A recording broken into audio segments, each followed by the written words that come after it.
tur atıyor. Yani artık müdahale edecek geminin önünü kesiyor şu an. Gördüğümüz askeri bot. Armada Global Sumut Flotilla atau JSF yang membawa puluhan kapal untuk menembus blokade Israel terhadap warga Gaza dilaporkan semakin dekat dengan pantai Gaza. Menurut laporan Al Jazeera, rombongan terdepan kapal JSF telah melampaui batas 120 mil laut atau sekitar 222 km dan kini bergerak mendekati area di mana armada-armada kemanusiaan sebelumnya kerap dicegat atau diserang oleh pasukan Israel. Laporan dari media Israel mengungkapkan rencana tegas untuk menghadapi armada ini. Kan, penyiar publik Israel seperti dikutip dari Al Jazeera melaporkan bahwa Israel tengah merencanakan operasi pengambil alihan terhadap Global Sumut Flotilla. Operasi ini akan melibatkan Komando Angkatan Laut dan prajurit Angkatan Laut Israel. Pengerahan pasukan besar-besaran ini disebabkan oleh jumlah kapal yang besar, yakni mencapai sekitar 50 perahu yang membuat misi JSF kali ini berbeda dari upaya-upaya sebelumnya.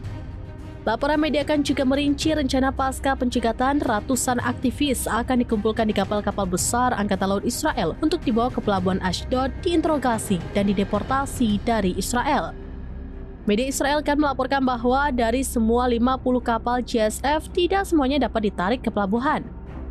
Oleh karena itu, kan menambahkan sebagian kapal akan ditenggelamkan di laut. Rencana ini meningkatkan kekhawatiran global mengenai keselamatan para peserta flotila dan potensi eskalasi di perairan Gaza.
Download Tribun X sekarang, menghadirkan lokal menjadi Indonesia.